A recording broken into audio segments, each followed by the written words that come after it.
country are you from? From Zimbabwe. I'm from DRC. I come from West Africa, Burkina Faso.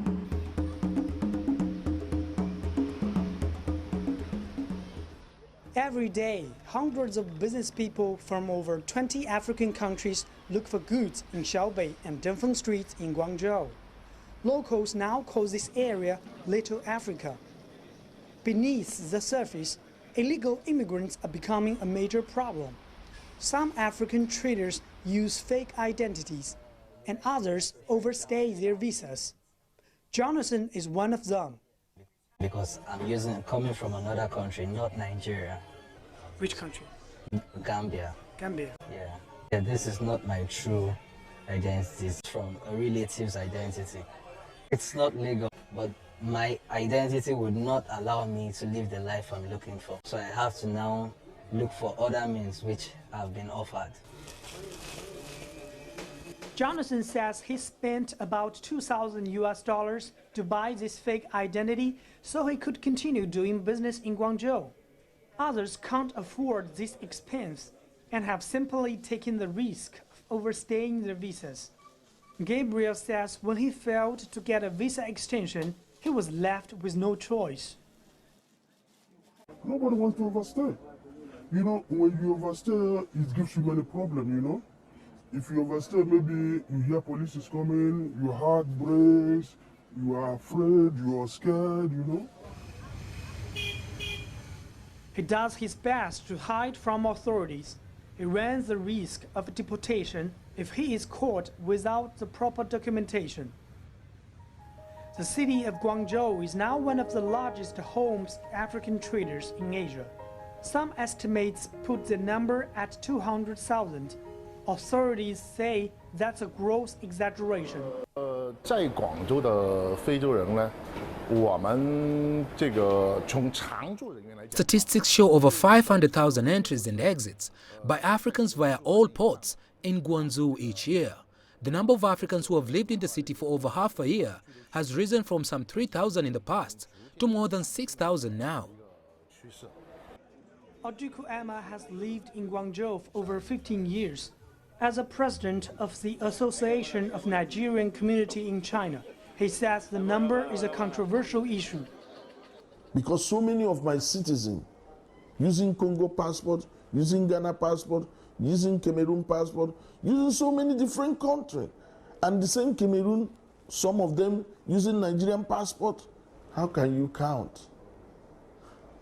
You see? So it makes everything disorganized.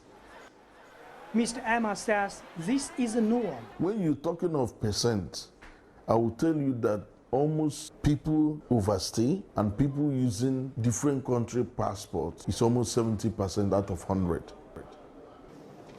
It's hard to tell if Mr. Emma's count is correct. Guangzhou police say that from January to August in 2016, they caught over 400 overstaying African traders. Every country has the same problem of illegal immigration. This is a test for our government. Our police department will continue to research and take effective measures to protect legal immigrants and punish the illegals. Like any big multicultural city, Guangzhou has its problems making everyone feel at home. Authorities say China welcomes foreigners, but a valid passport and visa are necessary to visit or do business. And the police are working hard to make the city and its African community safe for everybody. Wu Lei, CGTN, Guangzhou. And we can now cross over to Wu Lei in Guangzhou. Wu Lei, why has Guangzhou become one of the largest homes in Asia to the African community? Hi, Beatrice. Since economic reforms in China in the late 1980s, and thousands of foreign traders have come to Guangzhou and nearby cities in the Po River Delta areas to find opportunities. And with attraction of the Canton Fair and other important economic fairs, and these African traders have come to Guangzhou to find opportunities.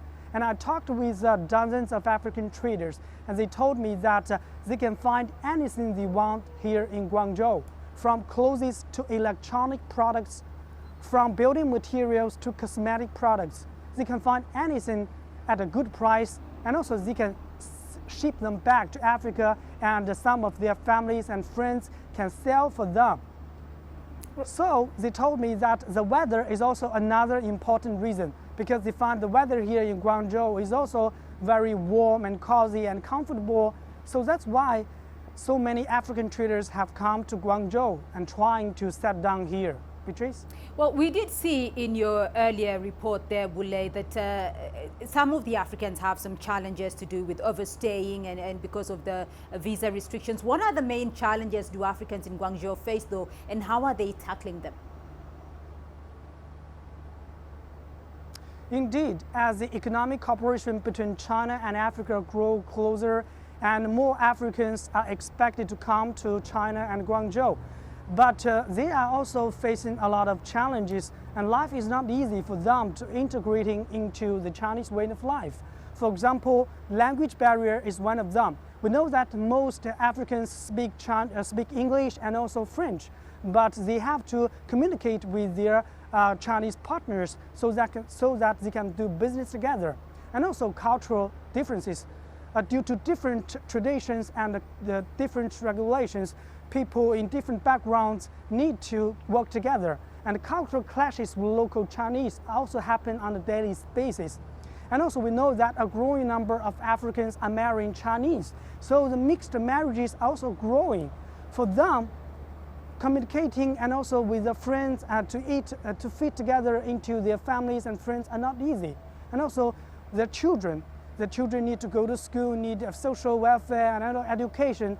For these children, it's also not easy to communicate with other children, Chinese children. And also we know that how to manage a growing number of migrants and also provide better services for these immigrants in China's big city still remains to be a big challenge.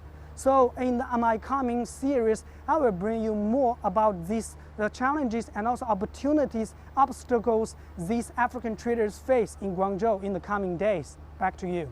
Right, Wu Lei, and we'll be looking forward to that series of reports from Guangzhou. Thank you.